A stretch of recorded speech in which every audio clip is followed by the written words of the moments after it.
Developing now, the city of Atlanta is working with the Georgia Department of Transportation to clear people out of a homeless encampment known as The Hill. It's near I-85 and Cheshire Bridge.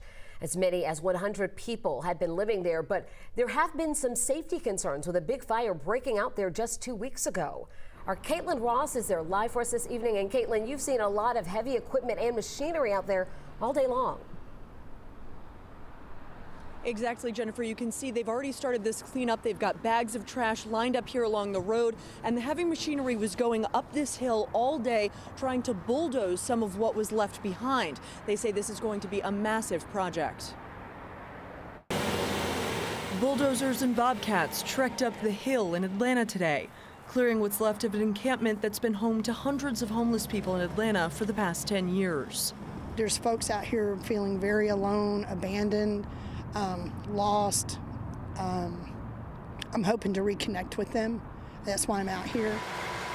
Advocate Tracy Thompson has been back every day since the fire destroyed the camp at the top of the hill at the intersection on Cheshire Bridge, Lenox, and the Buford Connector.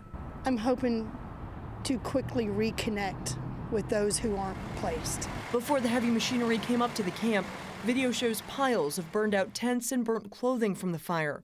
Dozens of nonprofits have stepped in to find those folks somewhere to go. They want to make it safe. It's being very cold. We want to make sure all of our partners in the communities have come out to make sure that the citizens here, whether you live here, you're from here or not, we want to make sure that you're safe. About 25 people living up there were able to get into a city-funded program that gives them shelter at a local motel and access to wraparound services.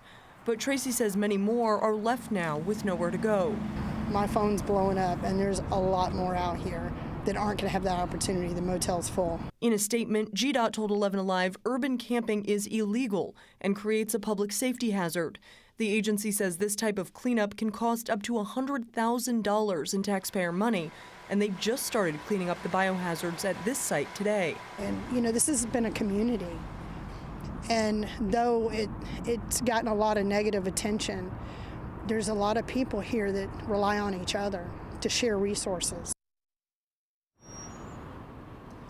GDOT doesn't have a timeline yet for when this cleanup is going to be complete, but they say once it is, it's on the city to make sure no people come back here. Reporting live in Atlanta, Caitlin Ross, 11 Alive News. Caitlin, thank you. Another big problem facing the homeless population is a lack of identification. Tonight at 6, the 11 Alive investigators show us why this is such a major barrier to people finding their way home.